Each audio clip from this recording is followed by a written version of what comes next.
என்ன இருந்தாலும் திட்டம் போட்டு செயல்படுத்தப்படுகிற ஒரு சூழலை உருவாக்குவதற்காக முடிவெடுப்பது என்று வரும்போது திரு கௌரிசங்கர், காங்கிரஸ் ஆட்சியில வந்து தமிழ்நாடு காங்கிரஸ் ஒரு குரலில் பேசும், கர்நாடகத்தில் இருக்கக்கூடிய காங்கிரஸ் அந்த மாநிலத்தின் நலனை அவர்கள் எதிர்பார்ப்பார்கள்.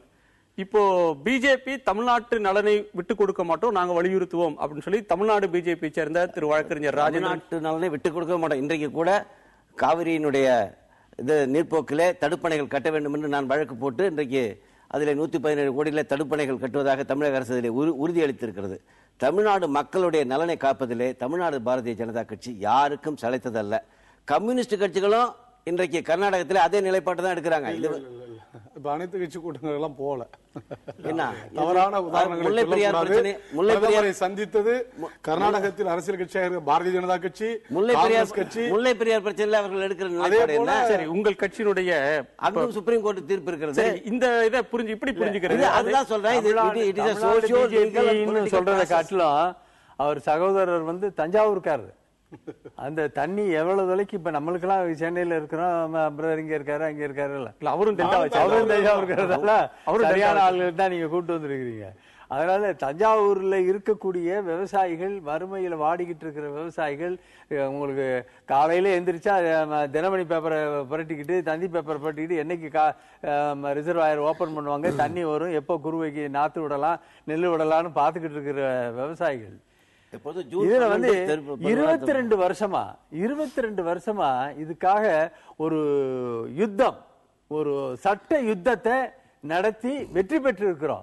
இத வந்து கர்நாடக சீஃப் மினிஸ்டர் சொல்றாரு அப்படின்னு சொன்னா இது அப்பட்டமான கர்நாடக மக்களை ஏமாற்றுகின்ற வித்தை தானே தவிர இது வந்து யாரும் பின்வாங்க முடியாது. திரு கௌரிசங்கர், இது வந்து ஒரு முரண்பாடு இருக்கு. இதுல வந்து தமிழ்நாடு முதலமைச்சர் தமிழ்நாட்டின் நலனை கோரிக்கையாக வைப்பதும், கர்நாடக முதலமைச்சர் அவங்க மாநில நலனை கோரிக்கை வைப்பதையும் புரிஞ்சிக்க முடியுது. அவங்களுக்கான அரசியல் நிர்பந்தம் இருக்கு. அவங்க எந்த ஒரு உரிமையும் இருப்பவர்கள் விட்டு கொடுக்க மாட்டார்கள் அவ்வளவு எளிதில். உச்ச நீதிமன்றமே சொன்னாலும் கூட போராடி பார்க்கலாம், அப்படிதான் பார்ப்பாங்க. இல்ல, நான் இப்படி ஒரு மாநிலங்களினுடைய நலனை பார்க்க கூடாது. 2 மாநிலங்களுக்கு இடையான நதின்னு வர்ற போது எந்த மாநிலத்துக்கு அதிக பயன்பாடு, அதுதான் உரிமை. தமிழ்நாட்டை தான் அதிக பயன்பாடு. நான் சொல்ல வந்தது 2 மாநிலம். நீங்க இப்படி சொல்வது, இந்த வாதமே அடிப்படையில் தவறானது. இல்ல, நான் சர்வதேச சட்ட விதிகளின்படியே தவறானது. இதுவே 2 நாடுகளுக்கான பிரச்சனை என்று சொன்னால் இன்னைக்கு சர்வதேச சட்டங்கள் நீட்டப்பட்டிருக்கும், தடுத்து நிறுத்தப்பட்டிருக்கும். இன்னும் சொல்ல போனா உலக நாடுகளே ஒரே குரல்ல நின்று உரிமை உள்ளவர்களுக்கு வாங்கி கொடுத்திருக்கும். நீங்க லோயர் ரைப்பேரியன் ரைட்ஸ் பேசுறீங்க, அதை நான் மறுக்கல. நான் கேட்க வந்தது 2 மாநில முதலமைச்சர்கள் எழுப்பக்கூடிய கோரிக்கைகளை புரிஞ்சுக்க முடியுது. இதில் செய்ய வேண்டிய இடத்தில் இருப்பது மத்திய அரசாங்கம், மத்திய அரசாங்கத்தினுடைய அமைச்சர்கள் அரசியல் சட்டப்படி நடந்து கொள்வோம் என்று உறுதிமொழி கொடுத்து விட்டு வந்திருக்கிறார்கள். அந்த அமைச்சரை அனந்தகுமார் சொல்றார், நான் உமாபாரதியிடம் பேசிவிட்டேன், அப்படி ஒரு கருத்து அவருக்கு இல்லை, அவர் செய்ய மாட்டார் அப்படின்னு அப்படி சொல்றத அவங்க ஒரு மாநிலத்தின் சார்பாக பேசுவதாக எடுத்துக்கொள்வதா, அவங்களுக்கு தேசிய பார்வை இல்லைன்னு புரிஞ்சுக்கிறதா, எப்படி நம்ம புரிஞ்சுக்கிறது? அவங்களுக்கு வந்து தேசிய பார்வை இல்லை. 2013 பிப்ரவரி 19 மத்திய சர்க்கார் இந்த ஜிஓவை இஷ்யூ பண்ணியாச்சு. பண்ணதுக்கு பிறகு அவங்க பேக் பண்ண முடியாது. பண்ணானா நாளைக்கு மோடி இங்க தமிழ்நாட்டுக்கு வரணும், பிஜேபி இங்க தமிழ்நாட்டுல இருக்கணும், பிஜேபி இங்க தமிழ்நாட்டுல வளரணும். அதனால எதுவுமே வந்து இந்த ஜிஓ இஷ்யூ பண்ணதுக்கு பிறகு அவங்க இதுல இருந்து பின்வாங்குறதுங்கிறது முடியாத காரியம். என்ன சொன்னீங்க? தமிழ்நாட்டுல பிஜேபி இருந்துட்டு தான் இருக்கு. வளரணும் நான் சொல்றேன். நான் வளரணும்னா இதுக்கு வந்து யாரும் வந்து பின்னோக்கி போகவே முடியாது, முடியறதுக்கு வாய்ப்பு இல்லை. அவங்க வந்து அவங்க மக்களை ஏமாற்றுறாங்க. இப்போ அங்க பிரச்சனை பண்றதுமே ஒரு 100 பேர் தாங்க. நீங்க அந்த போராட்டங்களை பார்த்தீங்களா? சினிமா தியேட்டர்ல போய் கல்ல எடுத்து அடிக்கிறவனையும், தமிழக மக்களை கொண்டுட்டு விரட்டுறதையும், நம்ம பஸ்ஸையும் லாரியும் விரட்டுறவனையும் உருட்டுறவனையும் பாத்தீங்களா? ஒரு 100 பேர். அந்த போராட்டத்தை பார்த்துட்டு அதுக்காக ஒரு மாநிலமே உங்களுக்கு பின்வாங்கணுங்கிறது அவசியம் இல்ல. இல்ல, அந்த போராட்டத்தில் எத்தனை பேர் கலந்து கொண்டாங்கன்றதை விடவும் ஆட்சி அதிகாரத்தில் முக்கியமான பொறுப்புல இருக்கக்கூடிய திரு வெங்கையா நாயுடு ஆந்திராவை சேர்ந்தவர், கர்நாடகத்திலிருந்து மாநிலங்களவைக்கு செல்லக்கூடியவர். அவர் இந்த கூட்டத்துல கர்நாடகத்தின் நிலையை ஆதரிக்கக்கூடிய ஒரு நிலைமையை பார்க்கிறோம். அவருமே இருந்தாலும் சரி, இவர்களை காட்டிலும் முதன்மையானவர் இந்த நாட்டின் பிரதமர் நரேந்திர மோடி அவர்கள். நரேந்திர மோடி அவர்களை புரட்சி தலைவி அம்மா அவர்கள் சென்று பார்த்து விண்ணப்பம் கொடுத்து வந்திருக்கிறார்.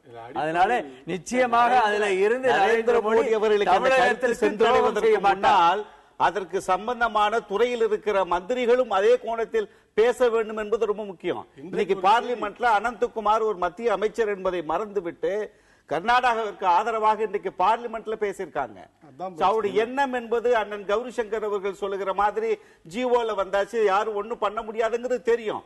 அது வந்ததற்கு பிறகும் கூட இன்றைக்கு அண்ணன் லெனின் அவர்கள் சொன்னது மாதிரி சித்தாராமையா அவர்கள் நரேந்திர மோடி அவர்களை பார்த்து விட்டு வெளியில் வந்து காவிரி மேலாண்மை வாரியம் அமைப்பதற்கு எந்த முயற்சியும் நான் எடுக்கவில்லை என்று பிரதமர் அவர்கள் சொன்னார் என்று அவர் பேட்டி கொடுத்தார். அவர் சொன்னாரா இல்லையா தெரியாது.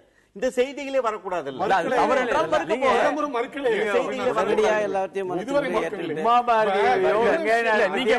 பிஜேபி குறை சொல்லி பேசுறீங்க, அவர் அதற்கு பதில் சொல்ல வேண்டியவர் இல்ல, விமர்சிக்க கூடியவர். அவர் பதில் சொல்லட்டும் ஒரு நிமிஷம். இந்த அமைச்சர்கள் மீது வைக்கக்கூடிய குற்றச்சாட்டை நீங்க எப்படி பார்க்கிறீங்க? இந்த 6 மணிக்கு ஒரு தகவல் வந்திருக்கு. பிரதமர் எல்லா அமைச்சர்களுடைய சொத்து கணக்கை கேட்டிருக்காரு. எல்லா அமைச்சர்களுக்குமான நடத்தை விதிகளை சொல்லியிருக்காரு. ஆண்டாண்டு தோறும் சொத்து கணக்குகளை வெளியிடணும் சொல்லியிருக்காரு.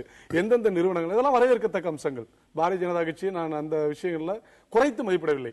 ஆனால் ஒரு மத்திய அமைச்சர் அவருடைய மாநில நலனை மட்டுமே பிரதிபலிக்கிறார் என்றால் இந்தியா குறித்து இவருடைய சிந்தனை என்ன? அப்ப கர்நாடக பகுதியை சார்ந்த மத்திய அமைச்சர்கள் எல்லாம் கர்நாடக நலனில் இருப்பார்கள் என்றால் மற்ற அமைச்சர்கள் அவங்கவுங்க மாநில பிரச்சனைக்கு வந்தா 2 மாநிலங்களுக்கு இடையே பிரிக்க வேண்டிய தீர்க்க வேண்டிய அந்த பிரச்சனைகளை தீர்ப்பது யார்? மத்திய அரசாக இருக்கிறது. எல்லா கேள்விக்கும் ஒரே பதில் தான். எல்லா கேள்விகளுக்கும் ஒரே பதில் தான். எப்படி கேரளாவுக்கு முல்லை பெரியார் பிரச்சனையில என்ன இஷ்யூ, அங்கேயும் சுப்ரீம் கோர்ட் தீர்ப்பு இருக்குது. அந்த தீர்ப்பை செல்லத்தக்கதில் என்று ஒரு சட்டமன்றமே தீர்மானம் ஏற்றுகிறது, சட்டம் ஏற்றுகிறது. அது வழக்கில் இருக்கு. இது மாநிலங்களுக்கு இடையே இருக்கின்ற பொழுது, அதனால தான் நான் ஆரம்பத்திலே சொன்னேன், it is a socio legal and political process by the pressure of the people. மக்கள் ஒற்றுமையாக நின்றுதான் நம்மளுடைய உரிமையை காப்பாற்ற வேண்டும். தமிழ்நாடு மக்கள் ஒன்றாக நின்று இதுவரை கன்சாலிடேட் தி கெயின்ஸ் என்று சொல்வார்கள். இதுவரை ஒரு பெரிய போராட்டத்தை நடத்தி உச்ச நீதிமன்றத்தில் போய் அது மேல அப்பீலுக்கு போய் சீராய்வு மனுக்கு போய் அது கெசட் இல்லாமலேயே 6 ஆண்டு கிடந்து அதை வலியுறுத்தி திருப்பி இன்றைக்குள்ள கெசட்டை வெளியிடணும் என்ற உச்ச நீதிமன்றம் வற்புறுத்தி அதன் பிறகு கெசட் வந்திருக்குது. அதனால இந்த கெயின்ஸ் இருக்கு. இதை டேமேஜ் பண்ணாம இந்த நலன்களை, இந்த தீர்ப்பினை முழுமையாக அமுல்படுத்துவதற்காக ஒன்றாக சேர்ந்து நல்ல திட்டமிட்டு செயல்படணும். அதுல தமிழக பாரதிய ஜனதா கட்சி முற்றிலுமாக துணை நிற்கும். இந்த மாதிரி அந்த அமைச்சர் பேசினார், இந்த அமைச்சர் பேசினார், இது புதுசு கிடையாது. ஒவ்வொரு மாநிலத்தினுடைய அமைச்சர் ஐயா கொஞ்சம் இருங்க, இன்று புதிதாய் பிறந்த மாதிரி பேசியிருக்காங்க.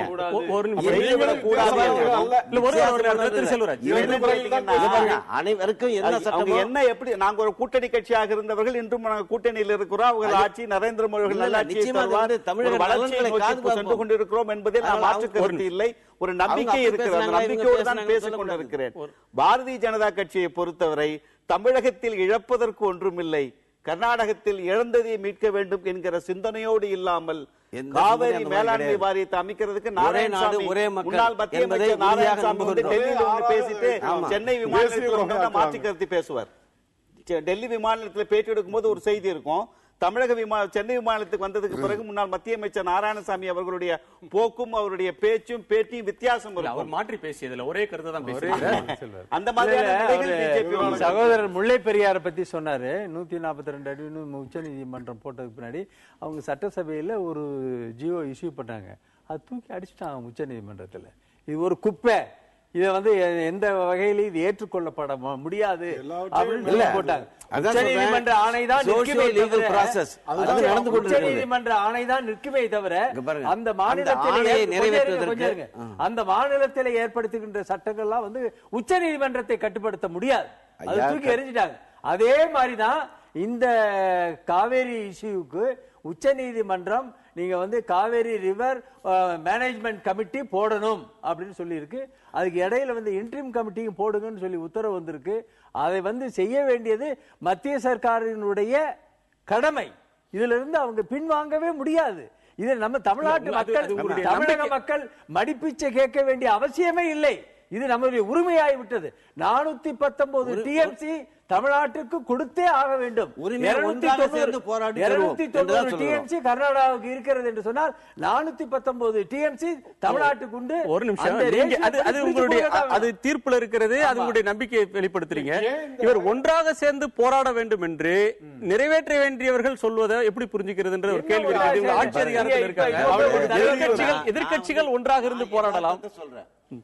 எந்த அளவுக்கு ஒற்றுமையை நமது மக்கள் காண்பிக்கிறார்களோ, எந்த அளவுக்கு ஒற்றுமையை நமது சமூகவியலாளர்கள் காமிக்கிறார்களோ, அந்த அளவுக்கு தான் ஒரு சோசியல் ஸ்ட்ரெங்க் வரும். அது தெருக்களில் வரக்கூடிய பலம் தான் சோசியல் ஸ்ட்ரெங்க்ங்கிறது தெருக்களில் வரக்கூடிய பலம் அல்ல, சிந்தனையினுடைய பலம், ஒருமைப்பாட்டினுடைய பலம், நம்மளுடைய நியாயத்தினுடைய பலம். இவை அத்தனையும் ஒன்றாக சேர்ந்துதான் அதை நிறைவேற்ற முடியுமே தவிர திராவிட முன்னேற்ற கழகமும் அண்ணா திராவிட முன்னேற்ற கழகம் இந்த பிரச்சனைகளாவது ஒன்றிணைந்து நிலையே இன்று தமிழகத்தில் இல்லை. இப்போ அவரு கலைஞர் சொல்றாரு பேச்சுவார்த்தைக்கு ஒரு கட்சிக்காரங்களையும் அழைத்துடுங்க, நம்ம பேசுறதுக்கு என்ன இருக்கு? இது விதை உண்டியாச்சு, தண்ணி ஊத்தியாச்சு, விதை முளைச்சிருச்சு, செடி வந்துருச்சு. ஒரு நிமிஷம் செடி வந்துருச்சு, நரேந்திர மோடி போய் பார்க்க செடி வந்துருச்சு, மரம் வந்துருச்சு, பூ பூத்துருச்சு, காய் காய்ச்சிருச்சு, கனி வந்துருச்சு.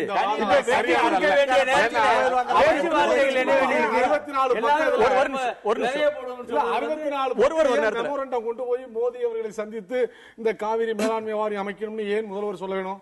செடி வந்துடுச்சு, பூத்துருச்சு. மத்திய சர்க்கார் செய்ய வேண்டிய கடைசி பணி. இல்ல, மத்திய சர்க்கார் செய்ய வேண்டிய கடைசி பணி. சட்டத்தை அமுலாக்குவதற்கும் போராடணும். நீங்க எல்லா சட்டமும் உருவாக்கப்பட்டிருக்கு, அது அமுலாக்கத்துக்கு போராடி. சரி, நாம் தொடர்ந்து பேசலாம். கையில எடுக்கணுமே தான் போராடிட்டு இருக்கோம். தண்ணீர் தேவை, பேச்சுவார்த்தை பண்ணி எந்த பிரயோஜனமும் கிடையாது. சரி, பேச்சுவார்த்தை எல்லாம் முடிஞ்சு போச்சு. பிரச்சனை வந்து அனைத்து கட்சி கூட்டம் வேணுமா, அனைத்து கட்சி குழு போகணுமான்றது கடந்த பிரச்சனைக்கு இவங்க எல்லாம் எதுக்குன்னு சொல்றேன். சரி சரி, பேசலாம். அது நீங்க மட்டுமே முடிவு பண்ணிடக்கூடிய விஷயமான்ற கேள்வி இருக்கு. நாம் பேசலாம். ஒரு சிறிய இடைவேளைக்கு பிறகு பேசலாம். மோடி அவர்களிடம் கையில் இருக்கிறது, அவர் இதே ஆணை வழங்க. அவ்வளவுதான். ஒரு சிறிய இடைவேளைக்கு பிறகு நேர்பட பேசி தொடரும்.